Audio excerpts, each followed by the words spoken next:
In Unitarian Universalism, we light a chalice to start our service. So I am now lighting the chalice. The words to go along with the chalice lighting are, we gather this hour as a people of faith with joys and sorrows, gifts and needs. We light this beacon of hope, sign our quest for truth and meaning in celebration of the life we share together. Christine Robinson from Singing the Living Tradition.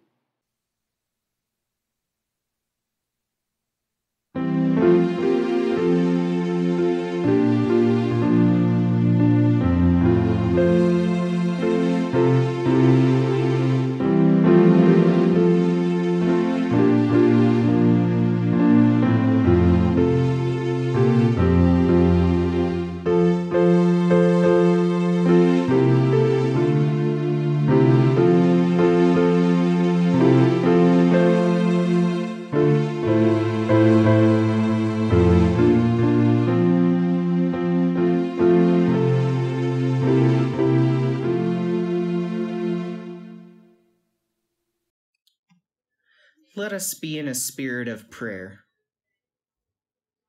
Spirit of life, you have strengthened those who fought for justice and spoke what they believed to be true, even when doing so created great risk and perils for themselves. Grant us courage like theirs, that we may speak our truth as well, even when doing so involves risk to our well-being or even our very lives. In the name of the Spirit of life and love within us, we pray. Amen. Hello. As part of our shared sermon, I chose to speak about Norbert Capek. He, in my opinion, is a prime Unitarian Universalist that exhibits integrity, which is the theme of our church for this month. Norbert Capek was born in 1870 in South Bohemia. He was raised a Roman Catholic. At age 18, he decided to leave Catholicism, and he found his way to becoming a Baptist. In fact, he became a Baptist minister. His preaching became increasingly liberal, increasingly progressive, which angered not only the Baptist, but the government. In 1910, he became acquainted with Unitarianism, but he did not become a Unitarian.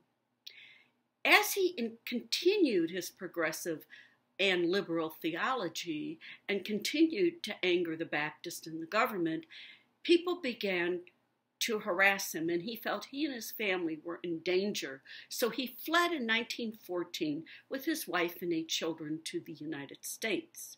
They settled in the East Coast. And in the United States, he continued to be a Baptist minister from 1914 to 1919. Sometime during this period, his wife died. He did remarry, and the woman he remarried was going to the First Unitarian Church in Orange and County, and so he joined the church with her. He became a Unitarian. In 1921, he and his second wife decided to go back to Czechoslovakia and to bring Unitarianism to Czechoslovakia. So he settled in Prague and he opened a church. That church grew enormously. He had 3,200 members in that church. Now, he didn't stop preaching his progressive and liberal theology. He became somewhat anti-clerical. His church was a church of lectures and a church of no vestments, no noticeable signs of the hierarchy being in the church. And he was innovative. He began in 1923 our flower communion, something we follow today in our tradition in both Europe and the United States. Now, Norbert continued to be very liberal. He continued to be progressive. He continued to do so not only in his church, but in his politics. In a way, he practiced social justice before the term became popular. However, he again angered the government, angered it immensely, except the government this time was the Gestapo. And in the Gestapo, they did not like what he did, and they ordered Norbert to cease and desist. He didn't cease and desist. Now, his wife decided to go back to the United States. She, by this time, was a minister, and went back and served a church while she tried to raise funds for the church in Prague. However, the Gestapo increasingly harassed him. Finally, they took all his sermons, all his papers, all his notes, and in 1941 arrested him. They arrested him because he would not cease and desist from preaching from the pulpit what he believed. He was a man who kept his integrity. Now, he was put in prison, and he eventually was tried with listening to foreign broadcasts. And, well, that charge isn't exactly, what he really did, but, well, he did listen to foreign broadcasts, but it wasn't a reason to arrest him. But they tried him as a person who was not patriotic, and he was then transferred to Dachau. Dachau, as you know, was a concentration camp. He was there for 2 years. They tortured him. He still would not cease and desist and change his views. They tortured him. That tells me a lot about what it means to have integrity, and it tells me a lot about what it meant to him to be a Unitarian. In 1943, he was gassed to death. I look at this example and I think when I joined and became a Unitarian Universalist, I didn't think about martyrs. I thought a lot about integrity because those principles to me represent integrity. But little did I know at that time that there were people who gave their lives to not only maintain their integrity, but to stay with the Unitarian Universalist faith. My high school yearbook calls me a suffragist and progressive. But I do believe a woman's place is in the home. Only half the time. These are the words of Martha Alice Dickey, a woman of incredible determination, faith, and love. Against her parents' wishes, she went to college, graduating from Brown University with a degree in philosophy and later Radcliffe with a master's in literature. She embarked on a career in social work and soon fell in love with an idealistic young lawyer, Wade Still Sharp. They married in 1927. Martha gave birth to 2 children. The Sharps' union was one of shared values: altruism and humanitarianism, reason and faith, freedom and democracy. Values that would be seriously threatened in the years to come.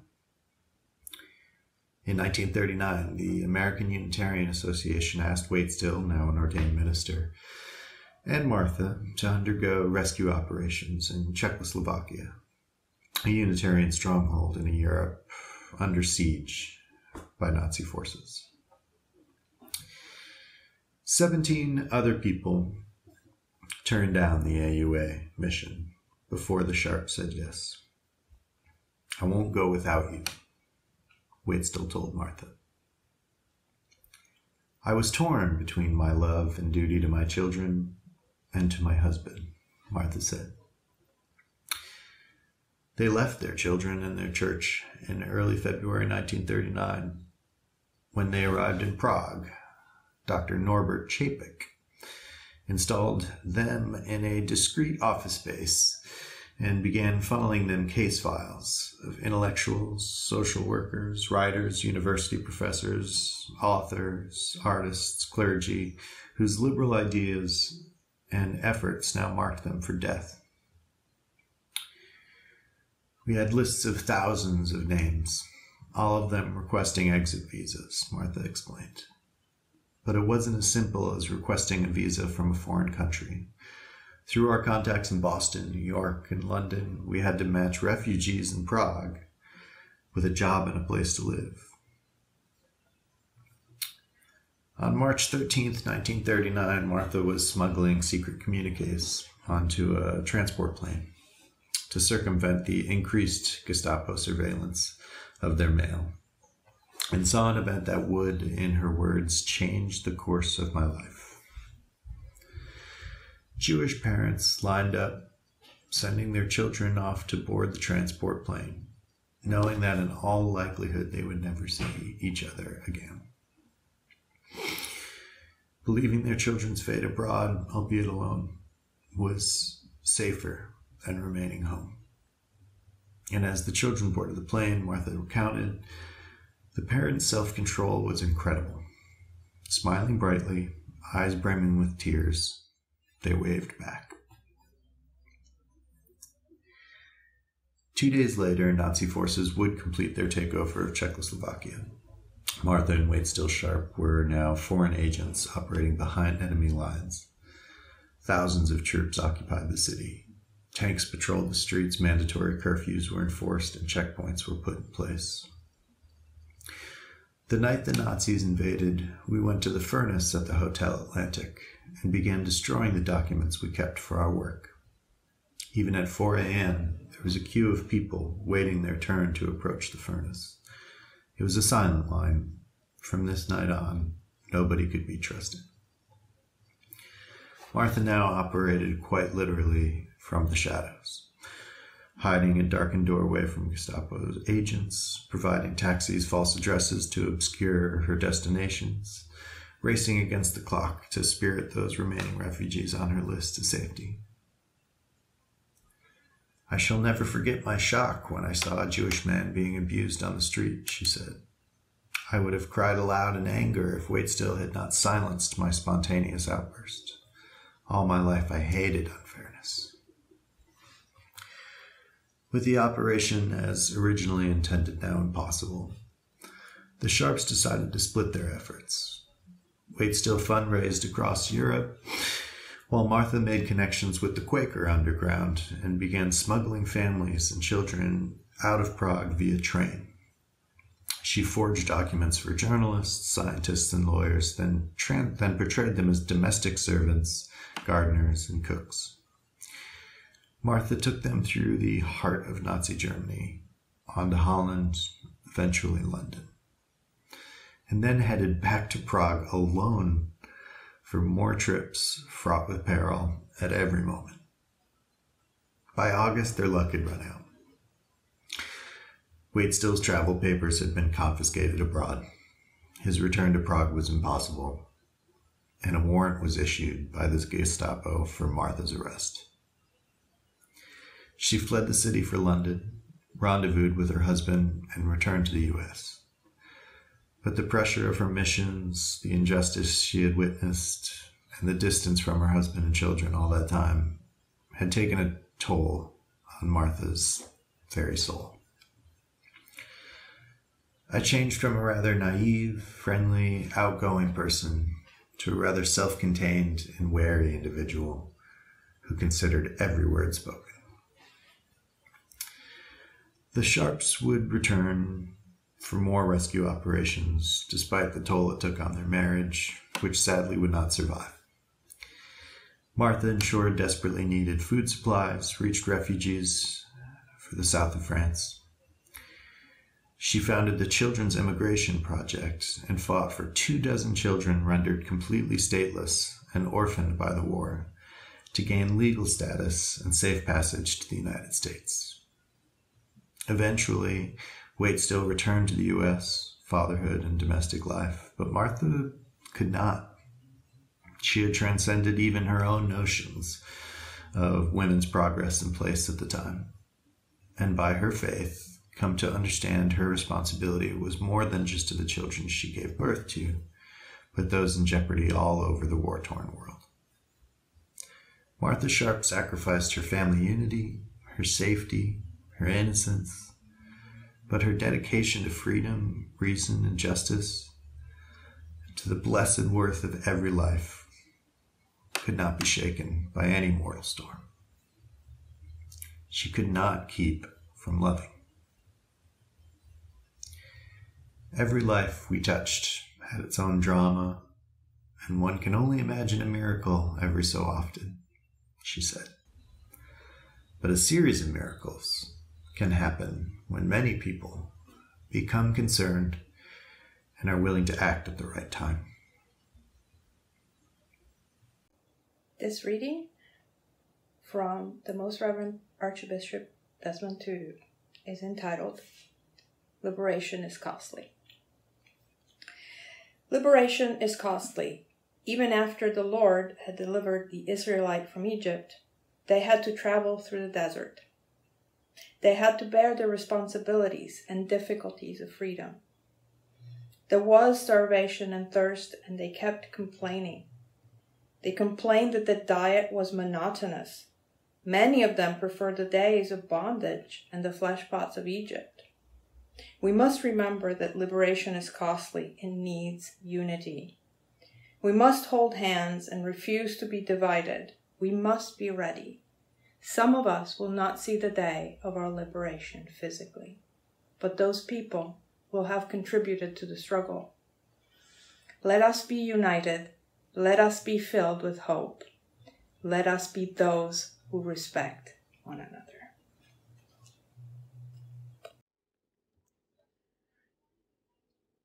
John Murray, a Calvinist preacher of England, sought to disprove the teachings of James Relly, who taught a doctrine of universal salvation. When he failed to find a flaw in Relly's reasoning, however, he was excommunicated from his Calvinist congregation for heresy. Murray moved to America afterwards, hoping to start a new life and wanting nothing to do with preaching. but an encounter with another Universalist preacher led him to preach again.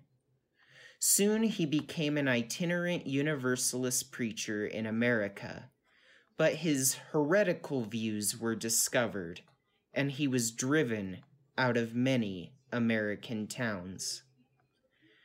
This wasn't the end of his story, however. Even after being excommunicated for heresy in England and driven out of several American towns, he became one of the greatest pioneers of American Universalism and is considered by some Unitarian Universalists to be American Universalism's founder. Now, Universalism should be good news, right? I don't know about you, but the thought that God will not condemn me to be burned for eternity and refuse to forgive me no matter how much I beg and plead is, to understate the case, a bit of a relief. There are times I can think of when I have downright dehumanized other people just to impress others or to inflate my own ego. To think that God would define me by these ugly moments without any room for grace is terrifying. And I'm sure there's things we've all done that have us recognize our deep need for grace and forgiveness.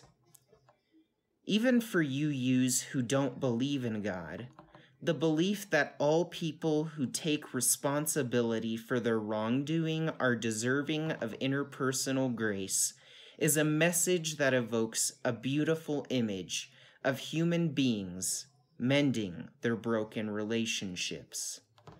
The message that not a single soul is without hope for grace is one of the most beautiful teachings of John Murray's Universalism. But God forgiving everyone understandably seemed outrageous for many folks. Murray made himself a lot of enemies because of his preaching, but perhaps this is what we are also called to do, not simply for the sake of making enemies, but to bring good news of grace and hope for everyone, even if it gets us in trouble. Even when we make these enemies and find ourselves hated by oppressive systems or even by the church itself, we continue to preach good news because it is those we would label haters who perhaps need that message the most. What doctrines, what values, what ideas, what forms of oppression, what practices need challenging for us today? Could we preach a message that would get us excommunicated from our churches or even chased out of Webster Groves? Maybe not. Things are a little different now than they were in the 18th century.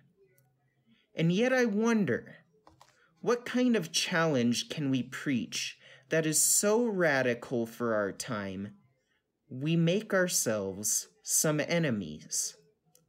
What ideas might spark a little bit of controversy, even among those of us who tout ourselves as progressive? The idea of universal salvation may not be so offensive to us, but it still doesn't mean we are always open to radical new ideas. We often talk about social justice and fighting for the basic rights and dignity of the oppressed. And this is absolutely an essential part of our spiritual journey. Yet can we also dare, in the midst of this struggle, to see the inherent worth and dignity even in the oppressors themselves? as difficult as that may be. Sometimes, even and especially we who tout ourselves as progressive squirm in our seats when we hear that, if we're honest with ourselves. Or if we dared to suggest that some ancient proverbial babies have been thrown out of our theological bathwater, we might take pause. Is it possible that early questions like whether Jesus has one nature or two natures might somehow have relevance to the way we live? I'm not going to answer that question here. At some point, we'll want to leave. But no matter what context we're in, where we are theologically, or where we lie on the liberal conservative spectrum, perhaps the question we need to ask ourselves is what ideas might be offensive, yet true, and worth fighting for. Amen. From the Journal of Reverend Richard D. Leonard, then educational minister at a community church, a Unitarian Universalist church in New York City. March 25th, 1965. Before I had to leave for the plane, an ambulance sped past, its sirens going full blast. It was on Route 80, our March route, heading for Selma. I hardly paid attention to it. Only on arriving in New York did I learn of the shooting and death of Mrs. Viola Luso at that hour. In a survey taken shortly after her death, 55% of the readers of Ladies' Home Journal magazine agreed that Viola had brought death onto herself by leaving home. Friends, the story of Viola Luso is more than the fragments we are typically offered. I believe that it can be a model for allyship in the fight for racial and social justice. But how do we see the whole person, not just the vignettes at the time of her death? We know she was shuttling demonstrators to and from train stations and airports in Montgomery with her 1963 Chevy. We know there was an ambulance arriving too late. If you research long enough, you can find a picture of her dead body in the car, crystallized in time, isolated from anyone and anything else. If you look further, there are doubts and gossip that the FBI of J. Edgar Hoover manufactured about her. That she was a woman of loose morals, who abused drugs and consorted with African American men. I don't know what to do with the anger I feel sifting through the hundreds, maybe thousands of pages of the highly redacted FBI dossier, which is available online. Her life in those pages a litany of mundane, yet possibly revolutionary and or troublesome gestures. Her death, like a black and white, silent episode punctuated by gunshots while out there, the protest landscape in the march from Selma to Montgomery in March of 1965 was full of color, sound, speeches, songs. I try to find a relatable portrayal of her as anything other than a victim, or the property of her husband, or a renegade housewife, a bad mother, a bad Christian who left the church of her youth and found her faith in our Unitarian Universalist faith. But official documents don't tell you that. To see the three-dimensional revolutionary that she was, we must read between the lines, or listen to the accounts of her fellow demonstrators in Selma and Montgomery, and the memories of her oldest daughter, Penny. There, we see her as a different person. A person whose eyes sparkle, who laughs and understands their struggle, but also sees joy in community. Viola appears now in all of her humanity, an ally involved in direct action, in the midst of the colorful revolutionary cacophony, fully connected to others in sorrow and joy. And I begin to understand that she traveled from Michigan to Alabama because she had 5 children, not despite of it, to help create a better world for them. She went because she knew it was dangerous to her life and her reputation, and she went because she heeded Dr. King's call after Bloody Sunday, and because she was an ally. She understood what Dr. King meant when in his letter from Birmingham jail, he wrote that the white moderate is a bigger threat to African Americans because these moderates prefer a negative peace, which is the absence of tension, to a positive peace, which is the presence of justice. And so, friends, this is what I understand Viola's legacy to be, an appeal to step across the threshold. When we find ourselves at the threshold of the fight for justice, evaluating whether we go forward or not, Viola is there to tell us that we don't know what we're going to encounter, but we have to be ready to take that step with confidence and faith and joy in the knowledge that we're fighting for the presence of justice and we're risking all of it for all of us. Amen.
In our closing words, the blessing of truth be upon us. The power of love direct us and sustain us. And may the peace of this community preserve our going out and our coming in from this time forth until we meet again.